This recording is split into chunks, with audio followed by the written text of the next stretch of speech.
जय माता दी। स्वागत है आपका मेरे इस धार्मिक चैनल माँ ब्रह्मांड कृपा @अनिता धार्मिक ज्ञान पर। आज मैं आपको पुरुषोत्तम मास महात्म्य का 11वां अध्याय सुनाने जा रही हूँ। आप सब ध्यान से सुनिएगा। तो जी बोले कि हे मुनि श्रेष्ठ, अब मैं आपको उस अद्भुत कथा का सार सुनाता हूँ जिसमें एक तपस्विनी कन्या की कठोर साधना, भगवान शंकर की कृपा और पुरुषोत्तम मास के महत्व का गूढ़ रहस्य प्रकट होता है। नारद जी के प्रश्न करने पर श्री नारायण बोले, एक समय एक ऋषि की कन्या ने भगवान शिव को पति रूप में पाने की इच्छा से अत्यंत कठिन तपस्या आरंभ की। वह कन्या अत्यंत दृढ़ निश्चयी और धैर्यवान थी। उसमें ग्रीष्म ऋतु में पंचाग्नि के मध्य बैठकर तप किया, शीतकाल में ठंडे जल में खड़ी रही और वर्षा ऋतु में खुले आकाश के नीचे बिना किसी आश्रय के निवास किया।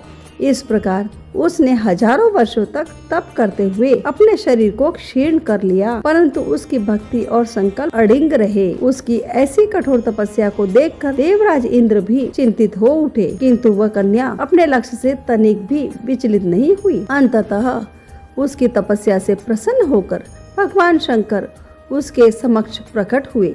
उनके दिव्य स्वरूप के दर्शन पाकर वह कन्या अत्यंत प्रसन्न हुई और विनम्र भाव से उनकी स्तुति करने लगी। उसने भगवान शिव को दुखों का नाश करने वाले और भक्तों के रक्षक के रूप में प्रणाम किया। भगवान शंकर उसकी भक्ति से प्रसन्न होकर बोले कि हे तपस्विनी, मैं तुम पर प्रसन्न हूँ, तुम जो चाहो वर मांगो। यह सुनकर वह कन्या अत्यंत हर्षित हुई और बार बार एक ही वर मांगने लगी, हे प्रभु, मुझे पति दीजिए, मुझे पति दीजिए। उसने अपनी इस इच्छा को 5 बार दोहराया। तब भगवान शंकर ने मुस्कुराकर कहा, हे सुंदरी, तुमने 5 बार पति मांगा है, इसलिए अगले जन्म में तुम्हें 5 पति प्राप्त होंगे। वे सभी वीर, धर्मज्ञ और गुणवान होंगे। यह सुनते ही कन्या व्याकुल हो उठी। वह हाथ जोड़कर बोली कि हे प्रभु, संसार में एक स्त्री का एक ही पति होता है, 5 पति होना तो लोक विरुद्ध है। कृपया मुझे ऐसा वर न दे जिससे मेरी हंसी हो। तब भगवान शंकर गंभीर होकर बोले कि हे बालिके, यह सब तुम्हारे पूर्व कर्मों का फल है। तुमने पूर्व जन्म में महर्षि दुर्वासा का अपमान किया है और पुरुषोत्तम मास का अनादर किया है, उसी के कारण तुम्हें यह फल प्राप्त होगा। इस जन्म में तुम्हें पति सुख नहीं मिलेगा, पर अगले जन्म में तुम बिना योनि के उत्पन्न होकर 5 पतियों का सुख भोगोगी और अंत में परम पद को प्राप्त करोगी। शिव जी ने आगे कहा, पुरुषोत्तम मास अत्यंत पवित्र और कल्याणकारी है। जो इसका श्रद्धा से पालन करता है वह सुख, समृद्धि और मोक्ष को प्राप्त होता है, परंतु जो इसका अपमान करता है उसे विपरीत फल भोगना पड़ता है। ऐसा कहकर भगवान शंकर वहां से अंतर्ध्यान हो गए।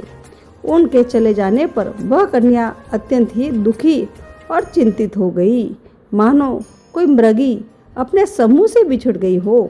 सूत जी बोले कि हे मुनियों, इस प्रकार यह कथा हमें यह शिक्षा देती है कि भक्ति और तपस्या का फल अवश्य ही मिलता है, किंतु धर्म के नियमों और पुरुषोत्तम मास के महत्व को समझकर उसका पालन करना भी अत्यंत आवश्यक है।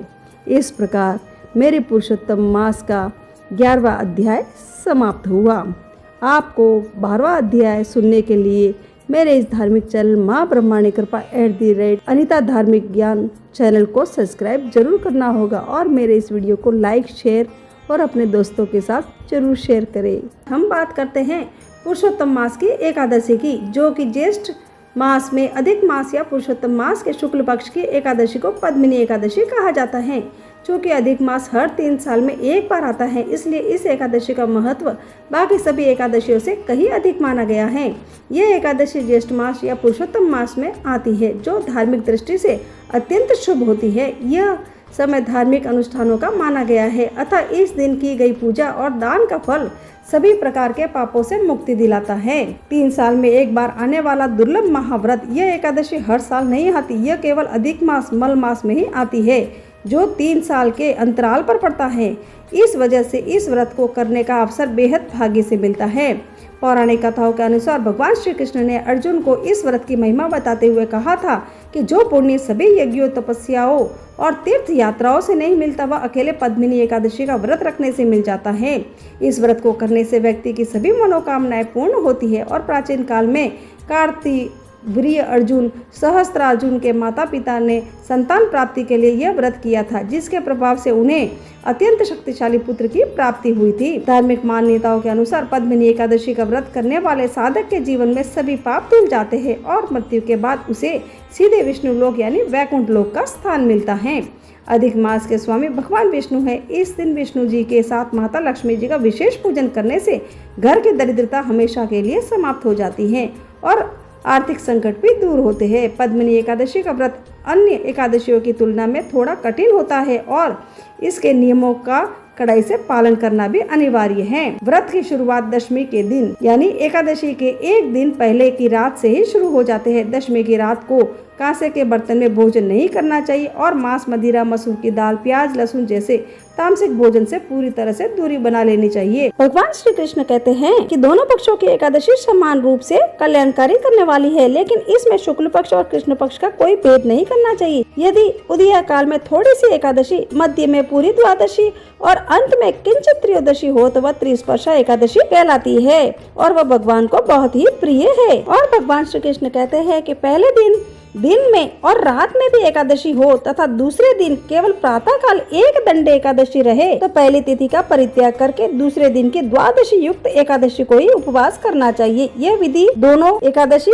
पक्षों के लिए है। और भगवान श्री कृष्ण कहते हैं कि यह विधि मैंने दोनों पक्षों की एकादशी के लिए बताई है। जो मनुष्य एकादशी को उपवास करता है वह वैकुंठ धाम में, जहाँ साक्षात भगवान गरुड़ ध्वज विराजमान है, वहाँ पर जाता है। एकादशी व्रत के दिन इन नियमों का पालन जरूर करना चाहिए। व्रत के एक दिन पहले ही दशमी तिथि से ही सात्विक भोजन ग्रहण करना चाहिए। प्याज लहसुन का त्याग कर देना चाहिए और एकादशी के दिन सुबह जल्दी उठकर स्नान आदि से निवृत्त होकर व्रत का संकल्प लेना चाहिए। भगवान विष्णु की प्रतिमा या चित्र को स्थापित कर उन्हें पीले फूल, फल, धूप, दीप और निवेद भोग अर्पित करना चाहिए। विष्णु सहस्त्र नाम का पाठ करना चाहिए और व्रत कथा अवश्य ही सुनना चाहिए या पढ़नी चाहिए। अब मैं आपको पुरुषोत्तम मास की यानी कमला एकादशी का महात्म्य सुनाने जा रही हूँ। आप सब ध्यान से सुनिएगा। युधिष्ठिर ने पूछा कि भगवान, अब मैं श्री विष्णु के व्रतों में उत्तम व्रत का जो सब पापों को हर लेने वाला तथा व्रती मनुष्यों के मनोवांछित फल देने वाला है उसका श्रवण करना चाहता हूँ। जनार्दन, पुरुषोत्तम मास की एकादशी की कथा कहिए। इसका क्या फल है और इसमें किस देवता का पूजन किया जाता है? प्रभु, किस दान का क्या पुण्य है? मनुष्यों को क्या करना चाहिए? उस समय कैसे स्नान किया जाता है? किस मंत्र का जप होता है? कैसी पूजन विधि बताई गई है?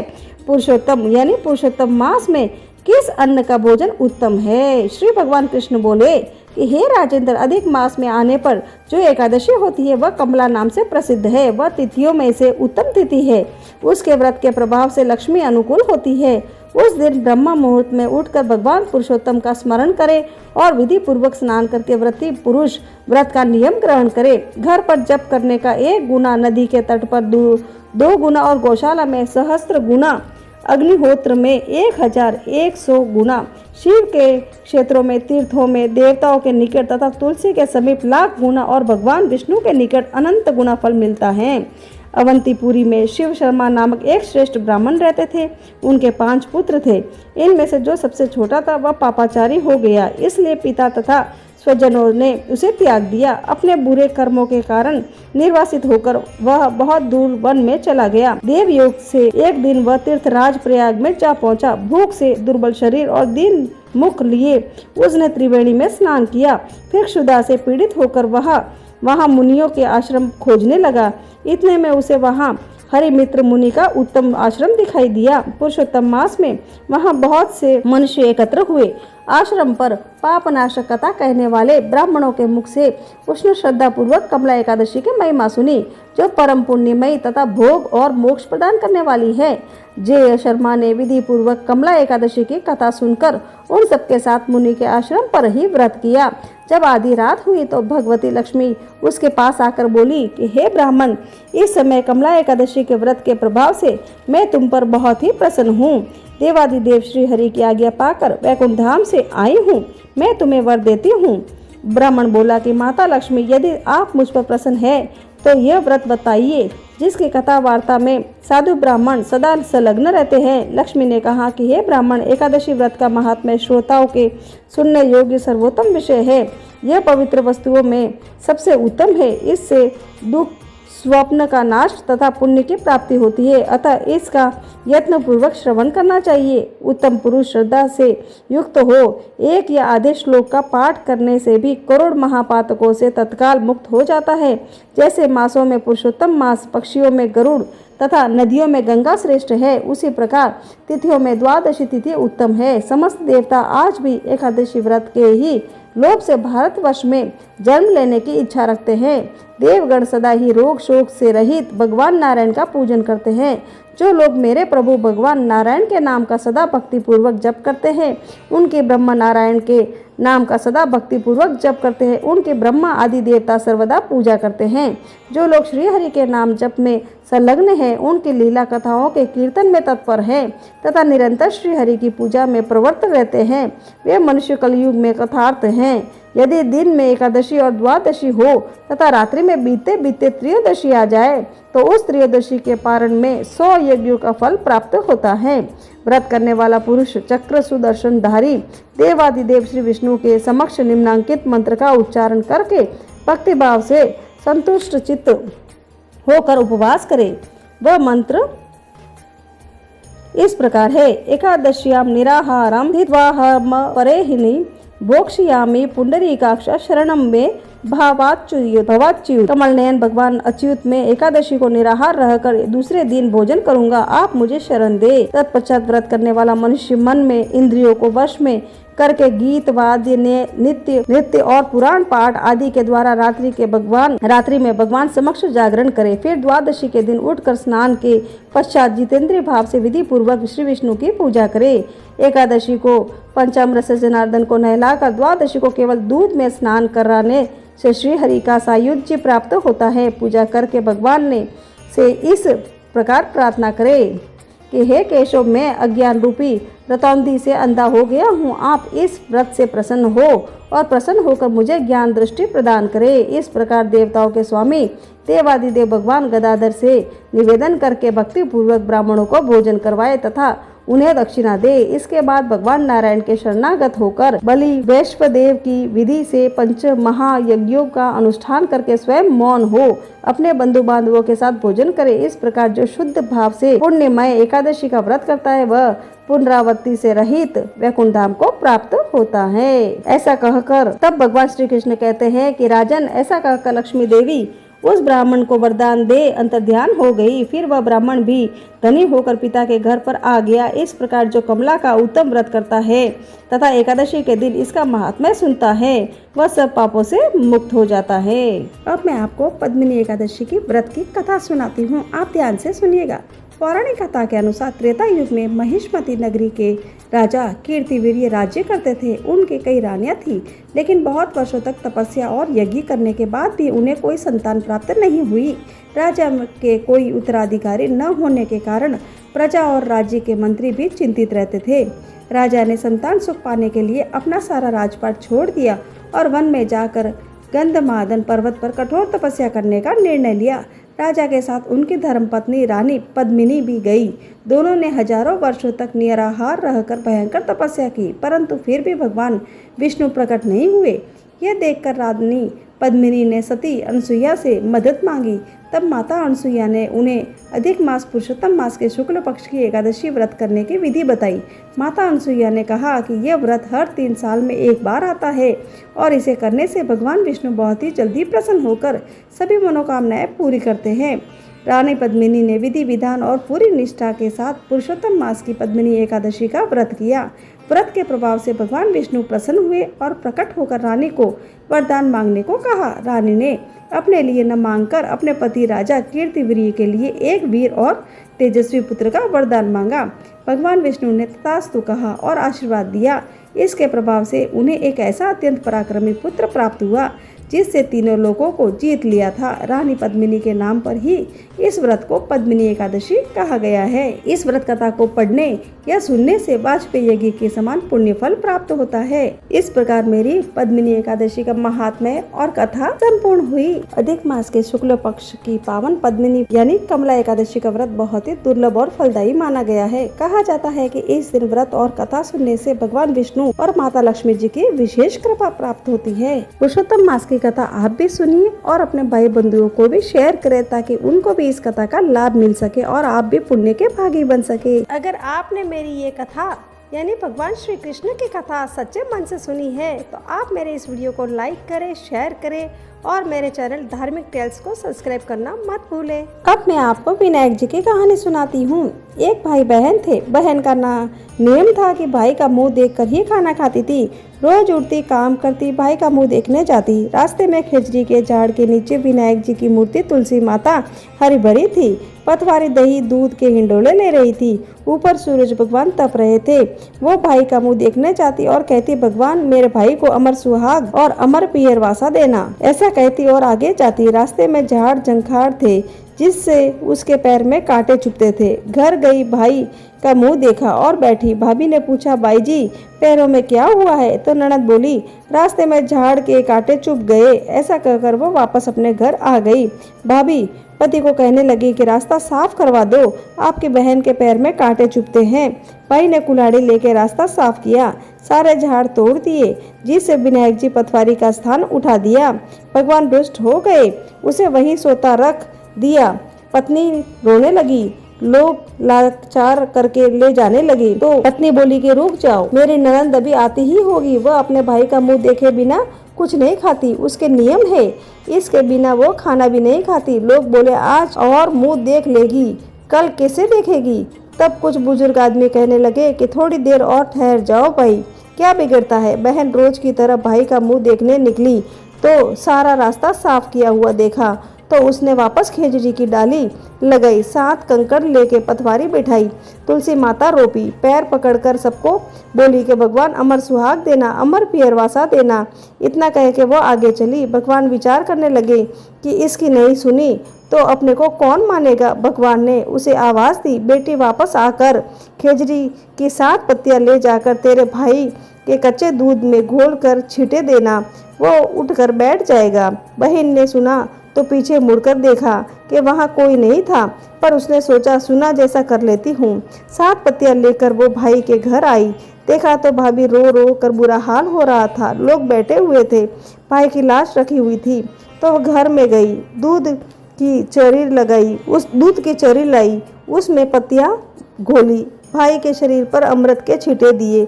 भाई उठकर बैठ गया और बहन से बोला, बहुत ही गहरी नींद आई। बहन बोली, ऐसी नींद दुश्मन को भी ना आए। भैया तुमको रास्ता साफ करने को किसने कहा? भाई बोला कि तेरे भाभी ने कहा। बहन बोली, भाई तूने रास्ता कहाँ साफ किया? तो भगवान के स्थान भी उठा दिए। मैं जब आई तो वापस उसे बिठाकर आई हूँ। भगवान ने मेरी सुनी जैसी सबकी सुने, सबकी लाज रखना, अमर सुहाग व अमर पियर वासा देना। इस प्रकार मेरी ये कहानी पूरी होती है। कहते हैं जब बेटी की शादी हो जाती है तो उसे बुधवार के दिन पीहर से विदा नहीं करना चाहिए, यानी ससुराल की तरफ नहीं भेजना चाहिए। लेकिन क्यों नहीं भेजना चाहिए, आजकल किसी को ध्यान ही नहीं है, इसलिए इसके पीछे की एक कहानी मैं आपको आज सुनाती हूँ।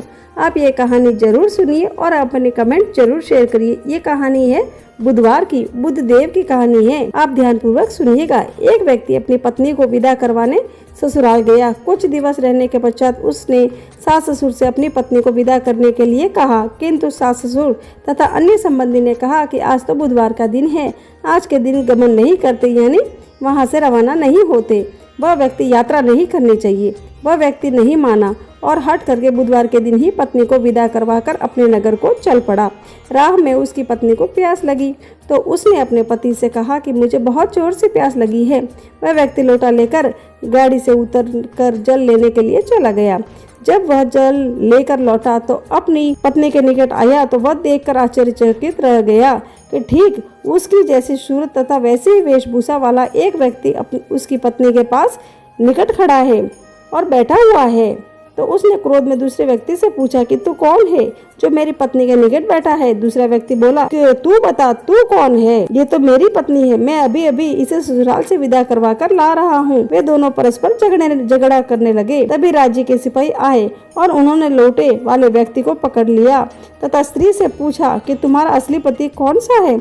उसकी पत्नी शांत ही रही, क्योंकि दोनों एक जैसे थे। वह किसे अपना पति कहे? वह व्यक्ति ईश्वर से प्रार्थना करता हुआ बोला कि हे परमेश्वर, ये क्या लीला है कि सच्चा झूठा बन रहा है। तभी आकाशवाणी हुई कि अरे ओ मूर्ख, आज तो बुधवार का दिन है, तुम्हें यात्रा नहीं करनी चाहिए थी, लेकिन तुमने किसी की बात नहीं मानी। ये लीला बुद्धदेव भगवान की है। उस व्यक्ति ने भगवान बुद्धदेव से प्रार्थना की और अपनी गलती के लिए क्षमा याचना की। तब मनुष्य के रूप में आए भगवान बुद्धदेव अंतर्ध्यान हो गए। ये व्यक्ति अपनी स्त्री को लेकर घर आया। इसके बाद पति पत्नी बुधवार का व्रत नियम पूर्वक करने लगे। जो व्यक्ति कथा को श्रवण करता है तथा दूसरों को सुनाता है और दूसरों को बेचता है, उसको बुधवार के दिन यात्रा करने का कोई दोष नहीं लगता और सर्व प्रकार के सुखों की प्राप्ति होती है। इस प्रकार मेरी बुधवार की कहानी पूरी होती है। अब मैं आपको तुलसी माता की पुनः कहानी सुनाने जा रही हूँ। आप सब भक्तगण ध्यान से सुनिएगा। एक ब्राह्मण था, वह प्रतिदिन मंदिर जाता था। वह प्रतिदिन तुलसी माता की पूजा करता था। वह तुलसी माता से प्रतिदिन प्रार्थना करता था कि हे तुलसी महारानी, मेरे आनंद करना। तुलसी माता ने सोचा कि यह ब्राह्मण तो बहुत सीधा है और गरीब भी है, प्रतिदिन मेरी पूजा करता है, मैं इसके लिए कुछ न कुछ करना चाहती हूँ। तो तुलसी महारानी एक कन्या का रूप बनाकर बैठ गई और उस ब्राह्मण को बोली कि हे ब्राह्मण, मैं तेरे घर आना चाहती हूँ। ब्राह्मण ने सोचा कि 6 लड़कियाँ तो आगे है और 7वीं ये, मैं इनका पालन पोषण कैसे करूँगा, लड़कियों की शादी कैसे कराऊँगा, मेरे पास तो कुछ भी धन नहीं है। ऐसा वह सोच रहा था और बहुत परेशान रहने लगा। इसको तो खाना भी नहीं भा रहा था। उसकी औरत ने कहा कि क्या बात है, आजकल बहुत दुखी रहने लगे हो। तो इस पर ब्राह्मण बोला कि मैं मंदिर जाता हूँ, वहाँ पर एक छोटी सी सुंदर सी कन्या बैठी है और वह कहती है कि ब्राह्मण, मैं आपके घर आऊँ क्या? उसकी पत्नी बोली, इसमें इतना परेशान क्यों होते हो, आ रही है तो आने दो। ब्राह्मण बोला कि पहले से अपने 6 लड़कियाँ हैं, उनके भी तो अपने को शादी भी करवानी है। इस पर ब्राह्मणी बोली कि अरे ये तो कोई बात नहीं है, अपने 6 लड़कियों की शादी करवाएंगे, वैसे 7वीं की भी करवा देंगे, अपन 7 लड़कियों की शादी साथ में करवा देंगे। अगले दिन जब वह ब्राह्मण मंदिर गया तो उस छोटी कन्या ने पूछा कि ब्राह्मण, मैं आपके घर आऊँ क्या? ब्राह्मण बोला कि हाँ चल बेटा, तू भी चल। उसको वह घर पर लेकर आ गया। तुलसी माता के कन्या के रूप में ब्राह्मण के घर आने से ब्राह्मण के घर पर बहुत आनंद हो गया। घर में लक्ष्मी की बारिश हो गई। जब वह ब्राह्मण 7 कन्याओं की शादी के लिए वर ढूंढने जाने लगे तो उस छोटी कन्या ने कहा कि मेरे तो शालिग्राम जी से मंदिर में जाकर शालिग्राम जी को बोलना कि बारात लेकर आए और मेरी 6 बहनों की तुम्हारी इच्छा से वर ढूंढ लेना। तुलसा महारानी की मेहरबानी से उसके तो सब जेवर, कपड़ा, खाना सब तैयार हो गया और अच्छी धूमधाम से उन सबकी शादी हो गई। उस ब्राह्मण ने तुलसा माता टूटा जैसे सब पर टूटना। हम भी तुलसा माता जी से यही प्रार्थना करते हैं कि हे तुलसी माता, जैसे आप ब्राह्मण पे टूटमान हुए वैसे ही हम सब पर होना। जैसा आनंद ब्राह्मण के घर में दिया वैसे ही सबके करना। खोटी की करी, अधूरी की पूरी। इस प्रकार मेरी तुलसा माता की कहानी पूरी हुई। मैं आपको नित्यनेम की राम लक्ष्मण जी की कहानी सुनाने जा रही हूँ।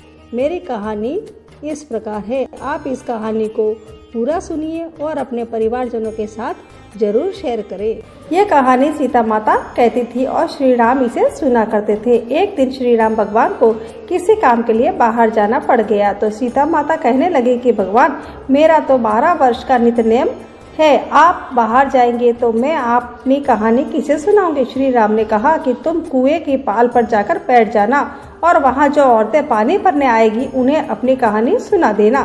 सीता माता कुएं के पाल पर जाकर बैठ जाती है और एक स्त्री आई। उसने रेशम की जरी की साड़ी पहन रखी थी और सोने का घड़ा ले रखा था। सीता माता उसे देख कहती है कि बहन, मेरा 12 वर्ष का नित्यनेम है, सुन लो। पर वह स्त्री बोली कि मैं तुम्हारा नित्यनेम सुनूंगी तो मुझे घर जाने में देर हो जाएगी और मेरी सास मुझसे लड़ेगी। उसने कहानी नहीं सुनी और चली गई।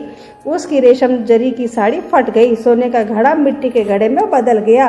सास ने देखा तो पूछा कि ये किसका दोष है जो अपने सिर लेकर आ गई है। बहू ने कहा कि कुएं पर एक औरत बैठी थी, उसने कहानी सुनने के लिए कहा, लेकिन मैंने सुनी नहीं, जिसका ये फल मुझे मिला है। बहू की बात सुनकर अगले दिन वह साड़ी और घड़ा लेकर सास कुएं की पाल पर गई। सास को वही माता सीता बैठी मिली। माता सीता ने कहा कि बहन मेरी कहानी सुन लीजिए। सास बोली कि एक बार छोड़, मैं तो 4 बार कहानी सुन लूंगी। राम आए लक्ष्मण आए, देश के पुजारी आए, नित नेम का नेम लाए, आओ राम बैठो राम, तपे रसोई जियो राम, माखन मिश्री खाओ राम, दूध बताशा पियो राम, सुत के पल का मोठो राम, शाल दुशाला पोठो राम, शाल दुशाला ओढ़ो राम, जब बोलूं जब राम ही राम, राम सवारे सबके काम, खाली घर भंडार भरेंगे, सबका बेड़ा पार करेंगे, श्री राम जय जय राम। सास बोली कि बहन कहानी तो बहुत अच्छी लगी। कहानी सुनकर सास घर चली गई और उसकी साड़ी फिर से रेशम जरी की बन गई। मिट्टी का घड़ा फिर से सोने के घड़े में बदल गया। बहू कहने लगी, सासू माँ आपने ये सब कैसे किया? सास ने कहा कि बहू तू दोष लगा के आई थी और अब मैं दोष उतार कर आ रही हूँ। बहू ने फिर पूछा कि वह कुएं वाली स्त्री कौन है? सास बोली कि वे सीता माता थी। वे पुराने से नया कर देती हैं, खाली घर में भंडार भर देती है, वह लक्ष्मी जी का वास घर में कर देती है, आदमी की जो भी इच्छा हो उसे पूरा कर देती है। बहू बोली कि ऐसी कहानी मुझे भी सुना दो। सास बोली कि ठीक है तुम भी सुनो, और सास ने कहानी शुरू कर दी। सास ने फिर से कहा, राम आए लक्ष्मण आए, देश के पुजारी आए, नित नेम का नेम लाए, आओ राम बैठो राम, तपी रसोई जियो राम, माखन मिश्री खाओ राम, दूध बताशा पियो राम, सुत के पल का मोठो राम, शाल दुशाला पोठो राम, शाल दुशाला ओढ़ो राम, जब बोलूं जब राम ही राम, सवारे सबके काम, खाली घर भंडार भरेंगे, सबका बेड़ा पार करेंगे, श्री राम जय जय राम। कहानी सुनकर बहू बोली कि कहानी तो बहुत ही अच्छी है। सास ने कहा, ठीक है इस कहानी को रोज कहा करेंगे। अब सास बहू रोज सवेरे उठती, नहाती धोती और पूजा करने के बाद नित नेम की सीता जी की कहानी कहती। एक दिन उनके यहाँ एक पड़ोस की औरत आई और बोली कि बहन जरा सी आँच देना। तो वह बोली कि आँच तो अभी हमने जलाई ही नहीं है। पड़ोसन ने कहा कि तुम सुबह 4 बजे से उठकर क्या कर रही हो? फिर उन्होंने कहा कि सुबह उठकर हम पूजा करते हैं, फिर सीता माता की नित नेम की कहानी कहते हैं। पड़ोसन ने उसकी बात सुनकर फिर से कहा कि सीता माता की कहानी कहने से तुम्हें क्या मिला? वे बोली कि इनकी कहानी कहने से घर में भंडार भर जाते हैं, सारे काम सिद्ध हो जाते हैं, मन की हर इच्छा पूरी होती है। पड़ोसन कहती है कि बहन ऐसे कहानी तो मुझे भी सुना दो। फिर वह बोली कि ठीक है तुम भी कहानी सुनो। राम आए लक्ष्मण आए, देश के पुजारी आए, नित नेम का नेम लाए, आओ राम बैठो राम। सारी कहानी सुनने के बाद पड़ोसन कहने लगी, बहन कहानी तो मुझे बहुत अच्छी लगी। अब वह पड़ोसन भी नित नेम सीता माता की कहानी कहने लगी। कहानी कहने से सीता माता ने पड़ोसन के भी भंडार भर दिए। अब तो पूरे मोहल्ले में नित नेम की कथा चल पड़ी, हर किसी की मनोकामना पूरी होने लगी। हे सीता माता, जैसे आपने उनके भंडार भरे वैसे ही आप हमारे भी भंडार भरना। कहानी सुनने वाले के भी और कहानी कहने वाले के भी भंडार भरना। बोलो माता सीता की जय, बोलो श्री राम भगवान की जय, राम लक्ष्मण जान की जय, बोलो हनुमान की। इस प्रकार मेरी राम लक्ष्मण सीता माता की नित नेम की कहानी पूरी हुई। अगर आप व्रत उपवास करते हैं तो लोबिया की बात कहानी जरूर सुननी चाहिए, नहीं तो आपके व्रत का फल लोबिया को मिलता है। इसलिए आपको आपके व्रत का पूरा फल तभी मिलेगा जब आप अपने व्रत के साथ लोबिया की कहानी सुनेंगे। अब मैं आपको लोबिया लाल जी की कहानी सुनाती हूँ, ध्यान पूर्वक सुनिएगा। एक लोबिया था, कठोर तपस्या करता था। एक पांव पर खड़ा होकर कठिन तप करने लगा था। उसने भगवान को प्रसन्न करने के लिए कठोर तप किया। उसके शरीर पर चिड़िया ने घोंसला भी बना लिया। तपस्या करते 12 वर्ष हो गए। भगवान ने सोचा इसको इतना समय हो गया है, अब इसकी परीक्षा लेनी चाहिए। भगवान जानते थे ये बहुत लोभी है, इसलिए भगवान ने एक सोने की मुंदड़ी उसके पांव के पास फेंक दी। तब लोबिया की नज़र उस मुंदड़ी पर पड़ी और उसने मुंदड़ी पांव के नीचे दबा ली। भगवान की माया से भला कौन बच सका है? भगवान धरती पर आए और लोबिया से पूछा, ए लोबिया, तेरी तपस्या क्षीण हो गई है, तुझे इस तपस्या का फल नहीं मिलेगा। तब लोबिया ने अपनी गलती मानी और भगवान जी के चरण पकड़ लिए और पूछा कि हे भगवान, इस तपस्या का क्षीण कैसे जाएगा। तब भगवान ने उस पर दया आ गई और उन्होंने कहा, यदि रोटी बनाकर बाटियां नहीं बनावे तो फल तुझे मिलेगा, अगर आखिरी रोटी कुत्ते को नहीं बनाई तो फल तुझे मिलेगा, ब्राह्मण को जिमा कर दक्षिणा नहीं दी तो फल तुझे मिलेगा। सब कहानियां बोलने के बाद अगर तेरी कहानी नहीं सुनेगी तो फल तुझे मिलेगा। तभी से सभी व्रत की कहानी सुनने के बाद लोबिया की कहानी सुनी और कही जाती है। तो भक्तों, ये था पुरुषोत्तम मास के 11वें अध्याय का पावन महात्म्य। जो भी श्रद्धा और विश्वास के साथ इस कथा को सुनता है उसके जीवन में सुख, शांति और भगवान विष्णु की कृपा हमेशा बनी रहती है। और मैंने इसमें पद्मिनी एकादशी की कथा भी सुनाई है और 5 कहानी और भी सुनाई है। ये सारी कहानी आपको कैसी लगी कमेंट में ज़रूर बताइए और मेरे इस वीडियो को लाइक करें, शेयर करें, चैनल को सब्सक्राइब करना मत भूलें।